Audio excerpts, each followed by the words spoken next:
நாம் ஒருவர் சந்திப்பதற்கு கர்த்தர் தந்த வாய்ப்புக்காக நான் நன்றி சொல்லுகிறேன்.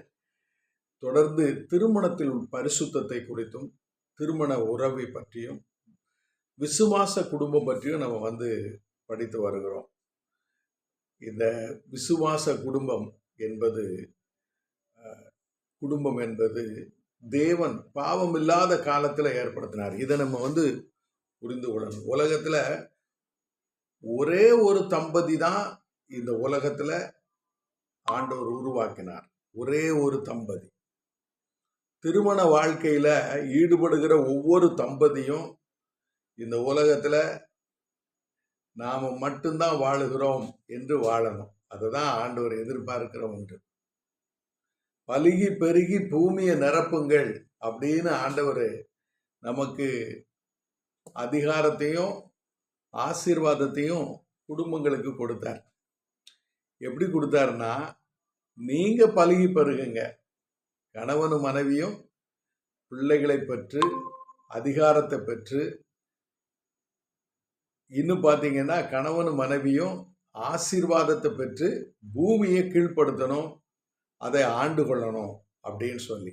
அப்போ கணவன் மனைவி 2 பேருக்கு இடையே அவர்கள் மட்டுமே இந்த உலகத்துல வாழுகிறார்கள்ங்கிற உணர்வு இருக்கணும். அது என்ன உணர்வு தெரியுமா?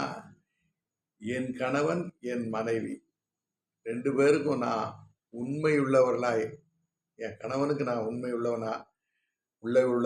உள்ளவளா, மனைவிக்கு கணவன் உண்மை உள்ளவனா வாழணும் என்பதற்காகத்தான் ஆண்டவர் ஒரு குடும்பத்தை உருவாக்கினார். அதுதான் திருமண உலகம், அதுதான் திருமண குடும்பம். இன்றைக்கு நம்ம என்ன பார்க்க போறோம்னா, திருமணமும் பாலுறவும். அது ரொம்ப முக்கியமான ஒரு சப்ஜெக்ட். திருமணமும் பாலுறவும், தாம்பத்திய வாழ்க்கை. அதை பற்றி நம்ம மேலோட்டமா, அதாவது விரசம் இல்லாமல் வேதம் என்ன சொல்லுகிறது அப்படிங்கிறத நம்ம பார்க்க போகிறோம். நீங்க எபிரேயர் 13ஆம் அதிகாரம் 4ஆம் வசனத்துக்கு வாங்க. எபிரேயர் 13ஆம் அதிகாரம் 4ஆம் வசனம். எபிரேயர் 13:4 ரொம்ப ரொம்ப முக்கியமான ஒரு சப்ஜெக்ட். இது ஆண்டவர் நமக்கு தந்த பரிசுத்தமான ஒரு உறவு. விவாகம் யாவருக்குள்ளும் கனமுள்ளதாயும் விவாக மஞ்சம் அசூசிப்படாததாயும் இருப்பதாக. வேசி கள்ளரையும் விபசாரக்காரரையும் தேவன் நியாயம் தீர்ப்பார். இந்த வசனத்துல ஆண்டவர் எவ்வளவு வசதி நமக்கு பண்ணியிருக்கிறார் தெரியுமா? இல்லற வாழ்க்கையில எவ்வளவு வசதி இருக்குது தெரியுமா? கணவன் மனைவிய ஆண்டவர் கொடுக்கிறார். ஆண்டவரே நமக்கு கணவனை மனைவிய கொடுக்கிறார். கணவன் மனைவிய நாம ஆண்டவர் நமக்கு கொடுக்கிறதுனால நாம ஆண்டவருக்கு கணக்கு ஒப்புவிக்கணும். திருமண வாழ்க்கையில கணவனும் மனைவியுமா இணைக்கப்பட்ட பிறகு இந்த இல்லற வாழ்க்கைய, இந்த தாம்பத்திய வாழ்க்கைய கர்த்தர் பார்க்கிறார். தாம்பத்தியம் மறைவானது. அதை குறித்து என்ன சொல்லுதுன்னா, விவாக மஞ்சம் பரிசுத்தமானது. நான் கர்த்தர்னு ஆண்டவர் சொல்றாரு. பரிசுத்தம்னா என்ன தெரியுமா? பரிசுத்தம்னா என்ன தெரியுமா? தேவனுடைய கற்பனைக்கு விரோதமா செயல்படாமல் இருப்பது. தேவனுடைய எல்லையை மாற்றக்கூடாது. தேவன் நமக்கு கொடுத்திருக்கிற அதிகாரத்திற்குள்ள வாழ பழகி கொள்ளுவது. தேவனுடைய அதிகாரத்தை தாண்டி எதையும் நம்முடைய வாழ்க்கையில இச்சிக்காமல் இருப்பது. பாவம்னா என்னன்னு நம்ம பார்த்தோம். ஆசை இச்சை அப்படின்னு பார்த்தோம். பாவம் என்றால் என்ன? ஆசை இச்சை. அப்போ பாவம் என்பது வரமுறையை தாண்டுவதுதான் பாவம். கர்த்தர் கொடுத்த அதிகாரத்தை, ஆளுகைய, எல்லைய தாண்டுவதுதான் பாவம். இப்போ கணவன் மனைவி இருவருக்கும் இந்த பாலுறவை கர்த்தர் கொடுத்திருக்கிறார். ஆணுக்கும் பெண்ணுக்கும் சரீர ரீதியா வேறுபாட ஆண்டவர் கொடுத்திருக்கிறார். அது எப்படி வருது, எப்போ அது நிகழுது அப்படின்னா, ஒரு குழந்தை பருவம் அடையும் பிறகு, அடைந்த பிறகு அது ஆண் என்றும் பெண் என்றும் வெளிப்படையா உலகத்திற்கு காட்டுது. ஆண்டவர் காட்டுறார். முழு உலகத்துல இன்னைக்கு 730 கோடிக்கும் அதிகமான மக்கள் வாழ்ந்துகிட்டு இருக்கிறாங்க. 2 இனம் தான் இருக்குது, ஆணினம் பெண்ணினம். மற்றபடி ஜாதி கிடையாது. ஆணினமும் பெண்ணினமும் இருக்குது. ஏன்னா ஆண்டவர் உலகத்துல மனுஷனை படைக்கும் போது மனிதன் ஆதாமை படைத்து, ஆதாமிலிருந்து ஏவாளை படைத்து 2 பேருக்கும் உடல் ரீதியான வேறுபாடுகளை கொடுத்து திரும்ப அவங்களை இணைச்சார் திருமணத்துல. அப்போ ஒரு கணவன் ஒரு மனைவி அல்லது ஒரு ஆண் ஒரு பெண் திருமணம் என்ற அந்த பரிசுத்தமான உறவுல இணைக்கப்படுவது இந்த வேறுபாடுகளை தங்களுடைய வாழ்க்கையில அவர்கள் உணர்ந்து அந்த வேறுபாடை தங்களுடைய திருமண மஞ்சத்துல செய்ய வேண்டிய கடமைகளை முழுவதுமா செய்ய வேண்டும் என்று ஆண்டவர் எதிர்பார்க்கிறார். திருமண மஞ்சத்துல கணவன் மனைவிக்கு செய்ய வேண்டிய கடமை எங்க இருக்குது? அது 1 கொரிந்தியர் 7ஆம் அதிகாரத்துல அந்த காரியத்தை அப்போஸ்தலனாகிய பவுல் எழுதுகிறார். 1 கொரிந்தியர் 7ஆம் அதிகாரம் அந்த 3வது வசனம். புருஷன் தன் மனைவிக்கு செய்ய வேண்டிய கடமை, அதுல எல்லாம் அடங்கி இருக்குது. திருமண மஞ்சத்துல, திருமண சமையல் அறையில, திருமண சாப்பாட்டு அறையில, வரவேற்பு அறையில, திருமணத்தினுடைய வீடு, அதாவது அந்த வீட்டினுடைய தலைவாசல்ல, திருமணத்திற்கு அதாவது வீட்டிற்கு வெளியே சமுதாயத்துல கணவன் மனைவிக்கு செய்ய வேண்டிய கடமைகளை செய்யணும். அதுல எல்லாமே அடங்கி இருக்கு. அதாவது வீட்டிற்கு வெளியே, வீட்டின் வாசலிலே, வீட்டின் வரவேற்பு அறையில, ஹாலில், இன்னும் பார்த்தீங்கன்னா நம்முடைய சமையல் அறையில, சாப்பாட்டு அறையில, உடை மாற்றும் அறையில, மஞ்சத்துல எல்லாத்தையும் ஆண்டவர் பார்க்கிறார். நீங்க வீதியில உங்க மனைவியை எப்படி நடத்துறீங்க, உங்க கணவரை எப்படி நடத்துறீங்க, உங்க மனசு எப்படி இருக்கு என்று ஆண்டவர் பார்க்கிறார். உண்மை இருக்கா, கள்ளத்தனம் இருக்கா? மனைவியை குறித்து, கணவனை குறித்து உங்க மனதுல உண்மை இருக்கிறதா, கள்ளத்தனம் இருக்கிறதா? முதல் காரியம் பாருங்க, மனைவியின் இடத்துல கணவன் இடத்துல திருமணத்திற்கு பிறகு ரகசியம் இருக்கக்கூடாது. முதல் காரியம், என்ன செய்தாலும், என்ன செய்ய நீங்க திட்டமிட்டாலும் கணவனும் மனைவியும் உட்கார்ந்து நீங்க பகிர்ந்து கொள்ள வேண்டும். ஒரு உடையை எடுத்தாலும், ஒரு பொருளை வாங்கினாலும், சின்னதோ பெரியதோ கணவனும் மனைவியும் உட்கார்ந்து திட்டமிட வேண்டும். அது உரையாடல்ல இருக்கு. அது உண்மை இருக்கு. அதுல கள்ளத்தனம் பண்ணக்கூடாது. சிலுவாடு அப்படின்னு ஒண்ணு சொல்லுவாங்க. மனைவி தனக்குன்னு தனி பைய வச்சுக்கிறது, கணவன் தனக்குன்னு ஒரு பைய வச்சுக்கிறது. சம்பாத்தியத்தை 2 பேரும் கையில வச்சுட்டு செலவு பண்ணுவது தவறு. 2 பேரும் இணைக்கப்பட்ட அன்றே உங்களுடைய பொருளாதாரம் ஒரு பைக்கு 2 பேரும் திட்டமிட்டு செலவிடணும். நீங்க இதுல உண்மை இல்லாம இருக்கிறதுனாலதான் மஞ்சத்திலையும் உண்மை இல்லாம போயிடுறாங்க. பல குடும்பங்கள்ல விபசாரம் ரொம்ப சர்வசாதாரணமா இருக்கு. அதாவது வீட்டுக்கு புருஷன், ஆசைக்கு வேறொரு புருஷன், வீட்டுக்கு மனைவி, ஆசைக்கு வேறொரு மனைவி, அப்படி வாழுகிற குடும்பங்கள் இன்றைக்கு சபைக்குள்ள இருக்குது. அதாவது சமுதாயத்திற்கு ஒரு ஒரு கணவன் மனைவி, ஆசைக்கு ஒரு கணவன் மனைவி. இது இது பேய்த்தனம். இதுதான் பிசாசினுடைய தந்திரம்.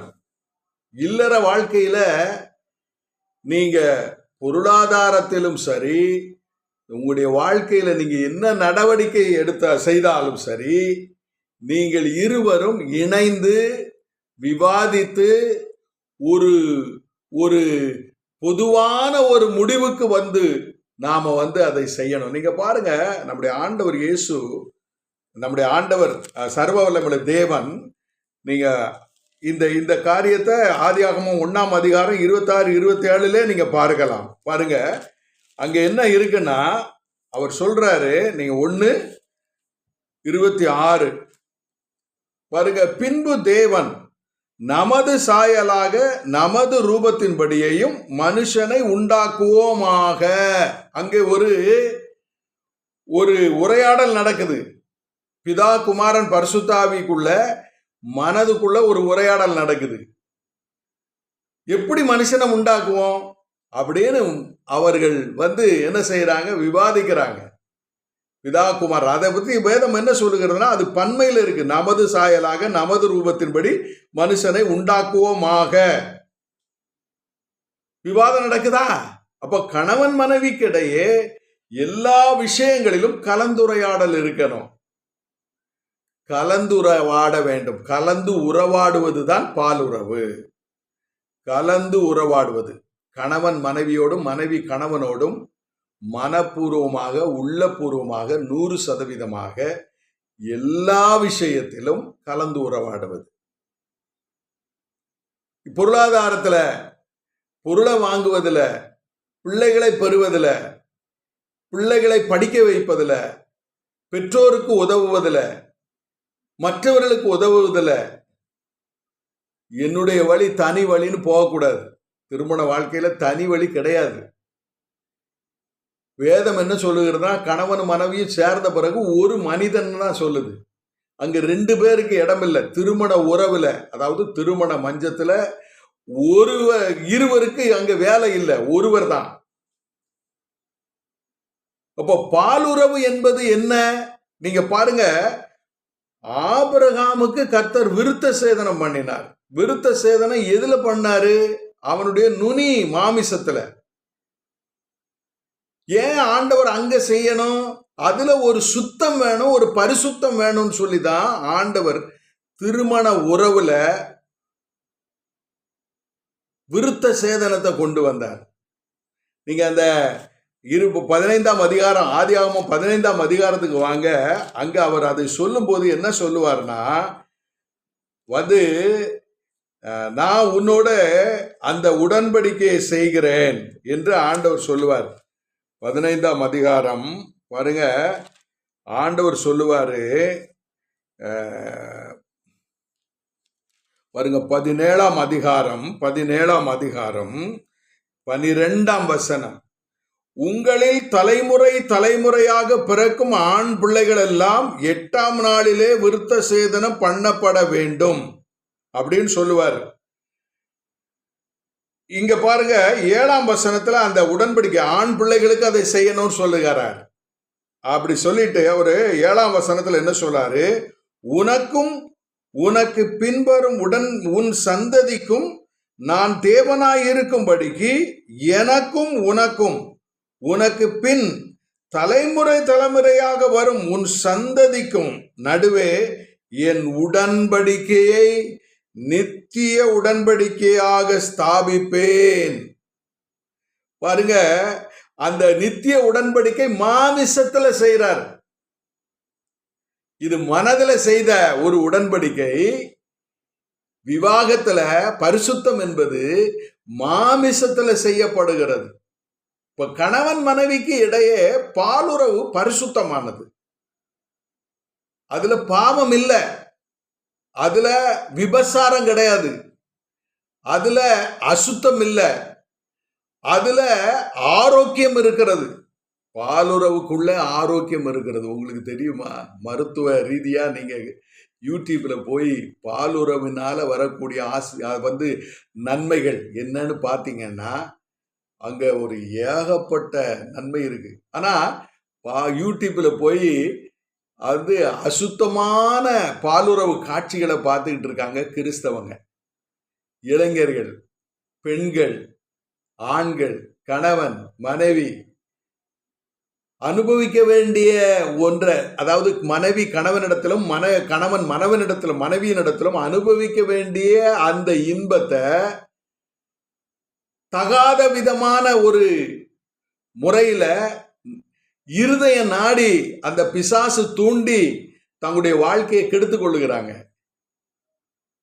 அப்போ பாலுறவு என்பது மனித வாழ்க்கையில ஆண்டவர் தந்தது.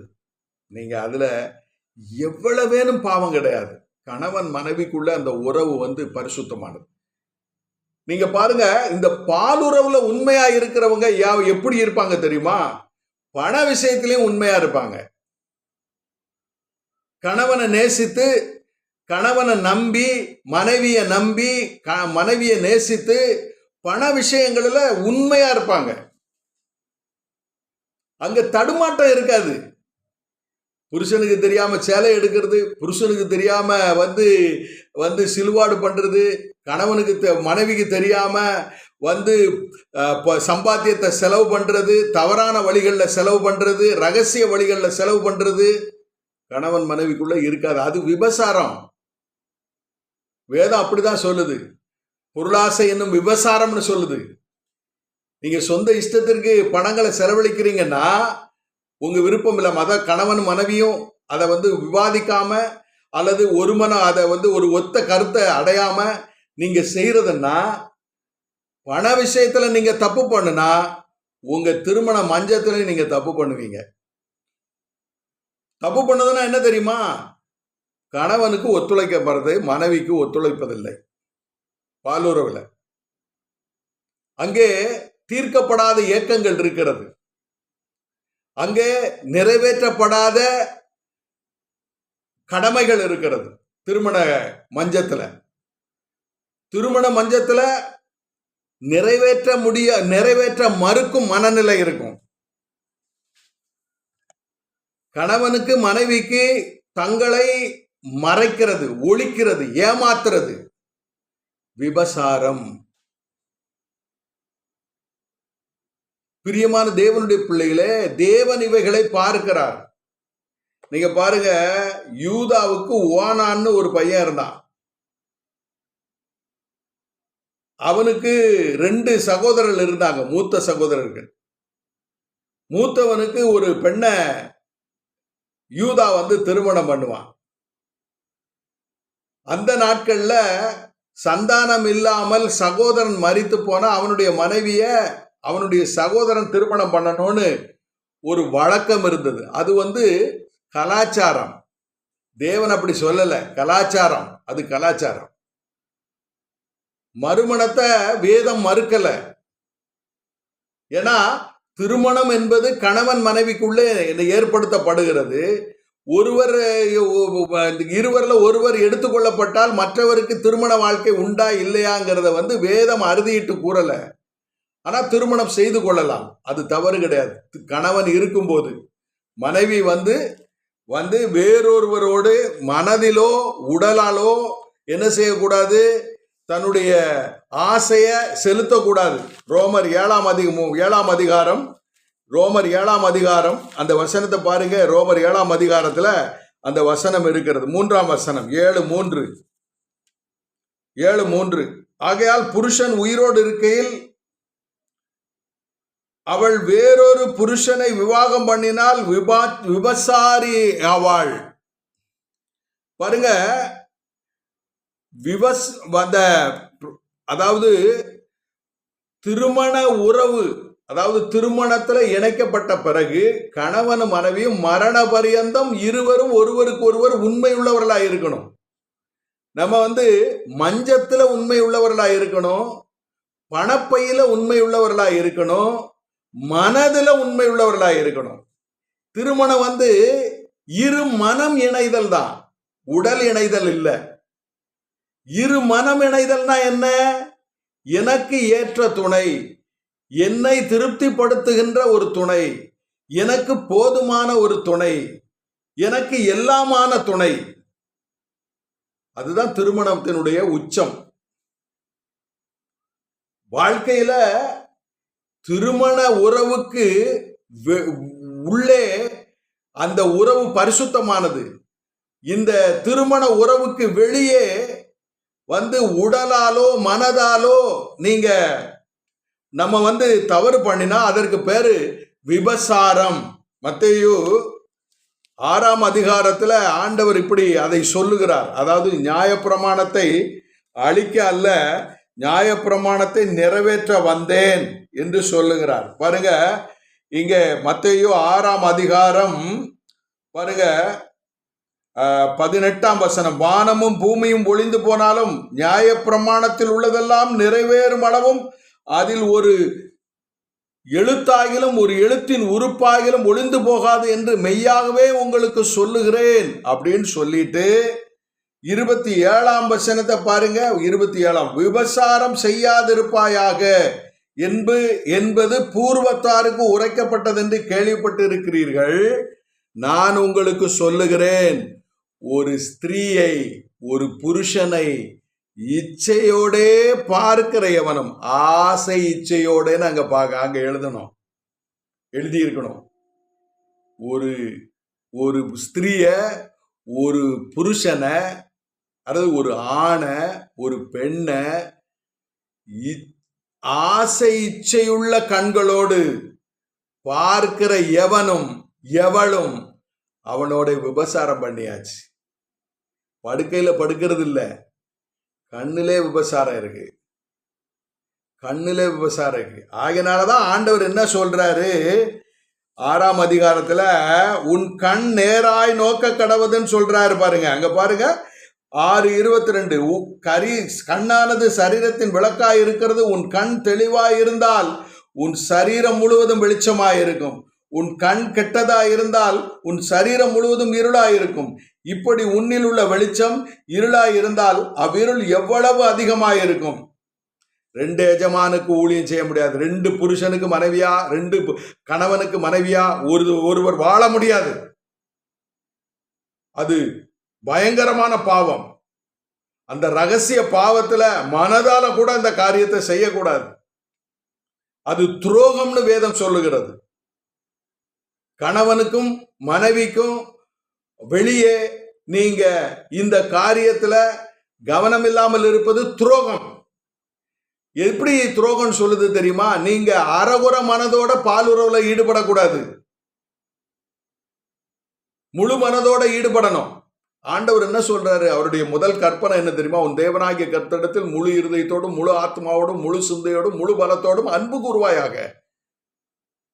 அதை நீங்க உங்க கணவனை போட்டு உங்க மனைவியை போட்டு சொல்லுங்க, உன் மனைவியின் இடத்துல முழு இருதயத்தோடும் முழு ஆத்மாவோடும் முழு சிந்தையோடும் முழு பலத்தோடும் அன்பு கூர்வாயாக.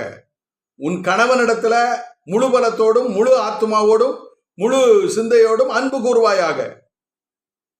தேவனிடத்துல அன்பு கூறுகிறது கணவனும் மனைவியும், கணவனுக்கும் மனைவிக்கும் இடையே அந்த கற்பனையை நம்ம நிறைவேற்றணும். இயேசு கிறிஸ்து அதை பார்வையிலே கொண்டு வந்து விட்டார். இன்றைக்கு தேவனுடைய பரிசுத்த நற்கடையில பங்கெடுக்கிற போது கூட விபசாரத்தோடையும் அரைகுறை மனதோடையும் அந்த திருவிருந்துல கலந்து கொள்ளுகிறாங்க. அதனாலதான் வியாதி, அதனாலதான் சடுதியான மரணம், அதனாலதான் விபத்து, அதனாலதான் நமக்கு நாசங்கள் மோசங்கள் வருகிறது. யாரும் பார்க்கல அப்படின்னு நாம தவறு பண்றோம். ஆனா கர்த்தர் பார்க்கிறாரு. உங்க மஞ்சத்தை பார்க்கிறாரு, உங்க மனதை பார்க்கிறாரு, என்னுடைய மனதை பார்க்கிறாரு. தப்பு பண்ண முடியாது, நியாய தீர்ப்புக்கு தப்பிக்க முடியாது. என்னைக்கோ ஒரு நாள் நியாய தீர்ப்பு வருதுன்னு நினைக்கிறீங்க, இல்ல, வாழும் போதே நியாய தீர்ப்பு. இன்னைக்கு இந்த விஷயத்துல கவனமா இல்லாத குடும்பங்கள் அதால பாதாளத்துல விழுகிறது. தேவனுடைய ரட்சிப்பை பெற்று அபிஷேகத்தை பெற்று தேவனுடைய பந்தியில பங்கெடுக்கிற நாம் திருமண காரியத்துல உண்மை உள்ளவர்களா இருக்கணும். இதுல நாம அஜாக்கிரதையா அல்லது இதுல சப்ப கட்டுறதுக்கு ஒண்ணுமே இல்லை. திருமணத்துல நாம மிகுந்த கவனத்தோடு நடந்து கொள்ள வேண்டும். ஏனென்றால் அந்த திருமண மஞ்சத்தை கர்த்தர் பார்க்கிறார், திருமண மனதை கர்த்தர் பார்க்கிறார். ஏமாத்த முடியாது. புருஷனை ஏமாத்திடலாம், கணவனை ஏமாத்திடலாம், கர்த்தரை ஏமாத்த முடியாது. திருப்திப்படுத்துவதில் உண்மை இருக்கணும். ஒருவருக்கு ஒருவர் சரீரத்தை வழங்குவதில் உண்மை இருக்கணும். ஒருவரை ஒருவர் ஏற்றுக்கொள்ளுகிறதுல உண்மை இருக்கணும். கண்ணு ஊனமானத, கால் ஊனமானத எனக்கு நீ செலுத்த முடியாதுன்னு ஆண்டவர் சொல்றாரு. அரகுர மனதோட திருமண உறவுல ஈடுபடக்கூடாது. அது விபசாரம்னு வேதம் சொல்லுகிறது. முழு மனதோட ஈடுபடுங்க. திருமணத்திற்கு வெளியே உறவு விபசாரம்னு வேதம் சொல்லுகிறது. அதை ஆண்டவர் ஏற்றுக்கொள்ளவே மாட்டாரு.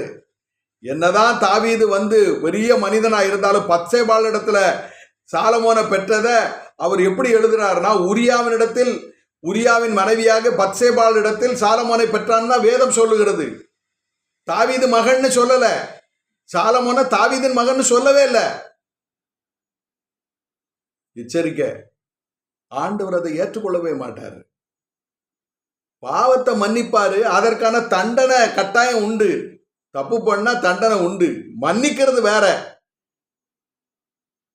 திருமண உறவுல நிதானமும் பரிசுத்தமும் வெளிப்படை தன்மையும் ஆண்டவர் விரும்புகிறார். அதை நம்ம கரெக்டா செய்யணும். கர்த்ததாமே நம்முடைய இல்லற வாழ்க்கையை ஆசீர்வதிப்பாராக. ஒருவருக்கு ஒருவர் உண்மையா இருக்கிறது கர்த்தருக்கு உண்மையா இருக்கிறது. இந்த காலை வேளையில ஆண்டவர் நமக்கு பாலுறவுல பரிசுத்தத்தை ஆண்டவர் எதிர்பார்க்கிறார். கண்களை மூடி ஜெபிப்போம். நல்ல ஆண்டவரே, இந்த காலை வேளைக்காக துதிக்கிறோம். உம்முடைய மகிமையின் பிரசன்னத்தை நாங்கள் உணர எங்களுக்கு உதவி செய்தீர். உம்முடைய கர்த்தாவே நாமத்தினாலே ஆண்டவரே இந்த பரிசுத்த வாழ்வை நாங்கள் பெற்றுக்கொள்ள எங்களுக்கு உதவி செய்யும். ஆண்டவரே, எந்த காலத்திலும் எந்த சூழ்நிலையிலும் ஆண்டவரே எந்த பருவத்திலும் ஆண்டவரே பாலுறவு பரிசுத்தமானது, அது இன்பமானது, அது ஆரோக்கியமானது. அதுல முழு மனதோடு ஈடுபட எங்களுக்கு உதவி செய்யும். இயேசு கிறிஸ்துவின் உன்னத நாமத்தில் வேண்டுகிறோம் நல்ல பிதாவே, ஆமென். கர்த்தர் உங்களை ஆசீர்வதிப்பார்.